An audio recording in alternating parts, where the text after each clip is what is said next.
कल्पना कीजिए, एक ऐसा प्राणी जिसकी सांस में जहर है, जिसका स्पर्श मृत्यु है, जिसकी आंखों में समूचा ब्रह्मांड समाया है। और फिर कल्पना कीजिए कि उस प्राणी को खुद महादेव ने अपने गले में धारण किया। क्यों? क्योंकि वो कोई साधारण सर्प नहीं था, वो था वासुकी, नागों का राजा।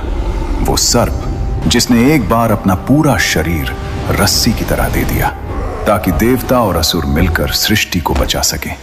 वो राजा जिसने असहनीय दर्द में भी मुंह नहीं खोला। वो भक्त जिसके बारे में खुद भगवान कृष्ण ने गीता में कहा, सर्पों में मैं वासुकी हूं। लेकिन दोस्तों, वासुकी की कहानी सिर्फ समुद्र मंथन तक नहीं रुकती।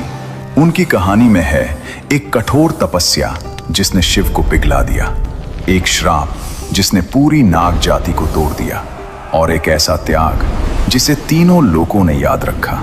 क्या वासुकी सिर्फ एक सर्प थे या एक दर्शन, एक जीवन सत्य? आज की इस यात्रा में आप जानेंगे वासुकी की वो कहानियां जो ग्रंथों में दबी रह गईं, वो सच्चाइयां जो आपकी अपनी जिंदगी से सीधी जुड़ती हैं। तो बने रहिए हमारे साथ, क्योंकि ये सिर्फ एक कहानी नहीं, ये उस राजा की गाथा है जिसने खुद को मिटाकर दुनिया को बचाया।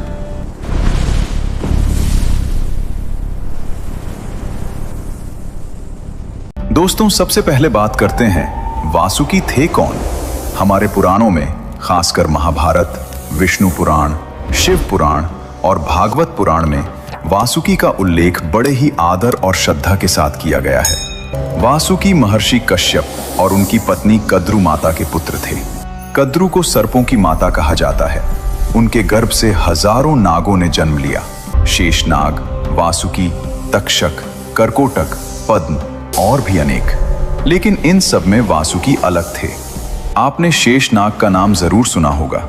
शेषनाग जो भगवान विष्णु की शैया है, जिनके फन पर पूरी पृथ्वी टिकी है।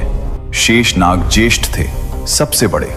लेकिन वासुकी नागराज थे, नागलोक के राजा।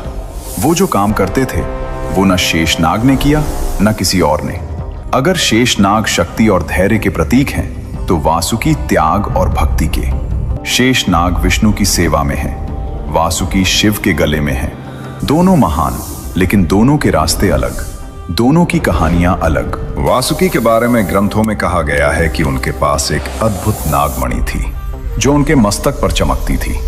इस मणि की रोशनी इतनी तेज थी कि अंधेरे में भी पूरा नागलोक जगमगा उठता था।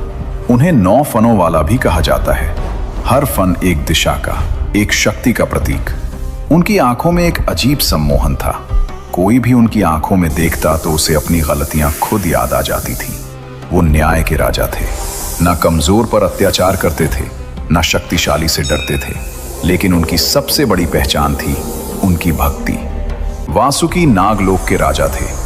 नागलोक यानी पाताल लोक का वो हिस्सा जहां सर्पों का साम्राज्य था, जहां रत्न माणिक्य से भरे महल थे, जहां नाग कन्याएं नृत्य करती थीं, जहां ज्ञान की नदियां बहती थीं और जहां वासुकी न्याय और प्रेम के साथ राज करते थे। उनके दरबार में कोई भेद नहीं था, छोटा नाग हो या बड़ा, सबको समान न्याय मिलता था। यही उनकी महानता थी, यही उनका धर्म था। लेकिन दोस्तों, वासुकी की असली कहानी की शुरुआत होती है उस तपस्या से जो उन्होंने भगवान शिव के लिए की थी। बहुत पहले की बात है, जब नागलोक अभी अभी बसा था, जब वासुकी अभी युवा थे। वासुकी ने सुना था शिव के बारे में, उन महादेव के बारे में जो तीनों लोकों के स्वामी हैं, जो भस्म लगाते हैं, जो श्मशान में रहते हैं, जो मृत्यु से भी नहीं डरते। और वासुकी के मन में एक इच्छा जागी, मैं इन्हीं की सेवा करूंगा, इन्हीं को अपना सब कुछ दूंगा। वासुकी ने तपस्या शुरू की, कठोर, बहुत कठोर। वासुकी हिमालय की गुफा में बैठ गए, ध्यान में। उन्होंने भोजन त्याग दिया, जल त्याग दिया। ओम नमः शिवाय। दिन बीते, महीने बीते, साल बीते। जंगल में तूफान आए, बर्फ गिरी, धरती कांपी, लेकिन वासुकी नहीं हिले। उनके शरीर पर दीमके चढ़ गईं, लेकिन वो नहीं हिले। उनके चारों ओर जंगल की आग लग गई, लेकिन वो नहीं हिले। बस एक ही नाम, शिवत शिवत शिव। और फिर एक दिन वो पल आया। जमीन हिली, आकाश गरजा और वासुकी के सामने प्रकट हुए भगवान शिव। जटा में गंगा, माथे पर चंद्रमा, गले में रुद्राक्ष, आंखों में एक अजीब शांति। शिव ने वासुकी को देखा, मुस्कुराए और बोले, वासुकी, तुम्हारी भक्ति ने मुझे यहाँ खींच लिया। मांगो, क्या चाहते हो? वासुकी ने आंखें खोली, शिव को देखा और बोले, प्रभु, मुझे कुछ नहीं चाहिए, बस इतना कि मैं हमेशा आपके पास रहूं, आपकी सेवा में। शिव एक पल के लिए चुप रहे और फिर बोले, तथास्तु, आज से तुम मेरे गले के आभूषण बनोगे। दोस्तों, सोचिए इस पल को, जो भगवान तीनों लोकों के स्वामी हैं, जिनके पास देने को सब कुछ था, धन, शक्ति, अमरता, और वासुकी ने मांगा क्या? बस सेवा का अधिकार। यही सच्ची भक्ति है, जो मांगता नहीं, जो देता है। और शिव ने भी इसे समझा, इसीलिए उन्होंने वासुकी को ऐसा स्थान दिया जो किसी देवता को नहीं मिला, खुद अपने गले में। आज भी जब आप शिव की तस्वीर देखते हैं, उनके गले में लिपटा नाग वो वासुकी हैं, आज भी, हर पल। लेकिन दोस्तों, वासुकी की कहानी यहां नहीं रुकती। अब आने वाला था वो दिन जो वासुकी की असली परीक्षा था। वो दिन जब उनकी जान दांव पर थी, जब उन्हें एक ऐसे काम के लिए हां कहनी थी जिसका दर्द शायद मृत्यु से भी बड़ा था। त्रेता युग की बात है। देवताओं और असुरों के बीच हमेशा से युद्ध चलता रहता था। देवता जीतते, असुर हारते, फिर असुर जीतते, देवता हारते। एक बार देवताओं को ऋषि दुर्वासा का श्राप मिला। उनकी दिव्य शक्ति क्षीण हो गई। देवताओं के राजा इंद्र अपना राज खो बैठे। स्वर्ग पर असुरों का कब्जा हो गया। देवता भागते भागते भगवान विष्णु के पास पहुंचे। विष्णु जी ने कहा, घबराओ नहीं, क्षीर सागर का मंथन करो, उससे अमृत निकलेगा। वो अमृत पीकर तुम अमर हो जाओगे, फिर कोई असुर तुम्हें नहीं हरा सकेगा। लेकिन समुद्र मंथन करना आसान नहीं था। मंथन के लिए मंदराचल पर्वत को मथानी बनाना था, और मथानी के लिए एक रस्सी चाहिए थी। कोई साधारण रस्सी नहीं, ऐसी रस्सी जो पूरे मंदराचल पर्वत को थाम सके, जिसमें इतनी शक्ति हो कि देवता और असुर दोनों मिलकर खींचें तो भी टूटे नहीं। ब्रह्मा जी बोले, इस काम के लिए सिर्फ एक ही रस्सी काम आएगी। देवता उत्साहित हुए। कौन सी? ब्रह्मा जी ने कहा, वासुकी। और ये सुनकर पूरे ब्रह्मांड में एक पल के लिए सन्नाटा छा गया। देवता और असुर दोनों मिलकर नागलोक गए। वासुकी अपने राज सिंहासन पर बैठे थे।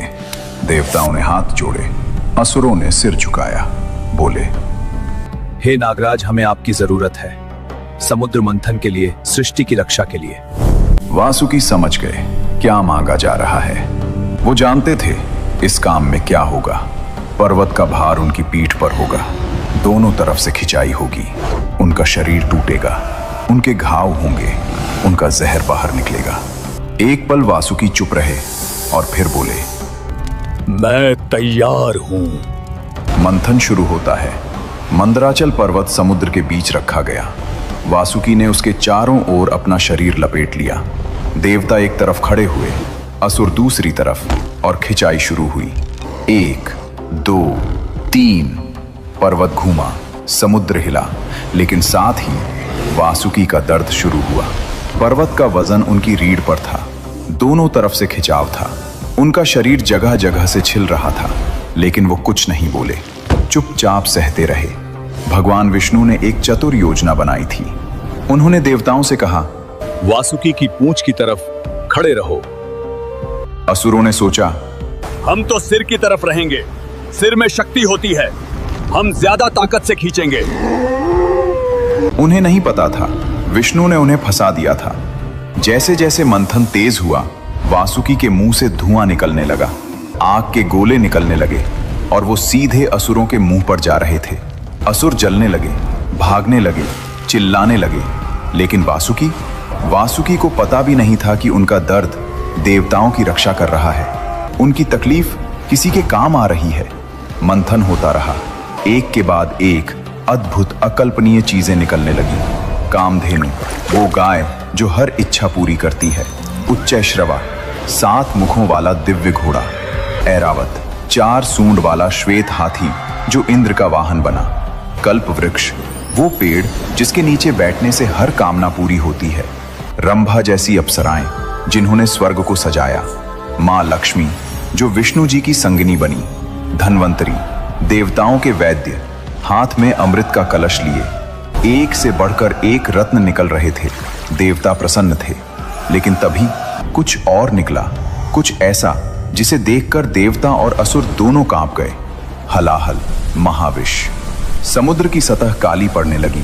एक अजीब गंध आई, ऐसी जो नाक और फेफड़े जला दे।